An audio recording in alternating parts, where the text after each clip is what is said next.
I would expect the motor makes the majority of the noise. Create a sound insulating enclosure for it, maintain airflow to stop overheating. I first thought it would make more of a difference if you create a little box over the actual motor that's making the noise. You need to put a muffler box over it with sound collection inside the box. I don't have an answer on why we're supposed to around the motor. It's about the motor and the box around it. Okay, so enough of you guys have asked for it, so here it is. We're gonna go ahead and install some sonopan around the motor and blower housing and see what kind of difference that makes. First, let's get our baseline reading, add the encapsulation around there, and then get another reading.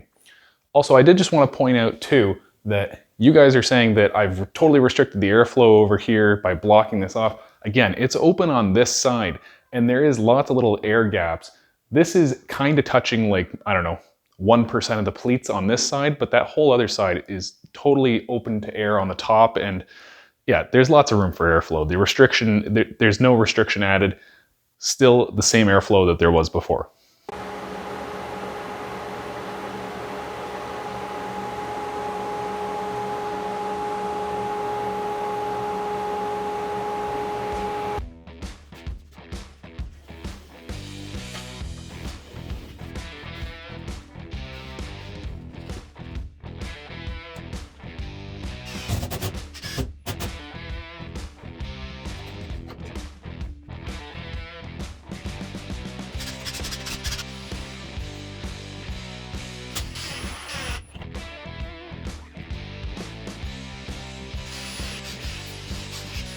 Okay, so my second big green tower is fully erected, and as you will notice, I did shove a little bit of batt insulation between the blower housing and the cyclone.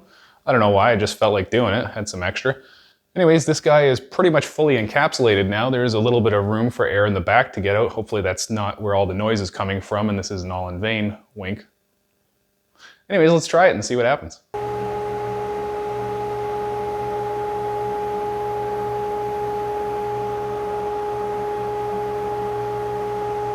So there you have it. It got slightly louder. Not really anything I would call significant, but yeah, this did absolutely nothing apparently. Once again, I'm at a loss for words, but this is where I'm gonna leave it. That's the end of this adventure in sound control. I will tell you guys once more, when I did add these panels over here, when I'm using the tools on the other side of the shop, it is quieter. So that 3 dB loss originally was very handy, and I would recommend people do that. All this other crap, the tin foil, all that, you don't need it. Just shield yourself from the exhaust noise and you should be good.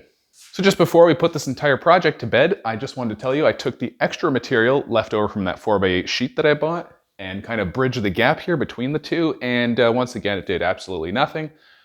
So I think we're done here.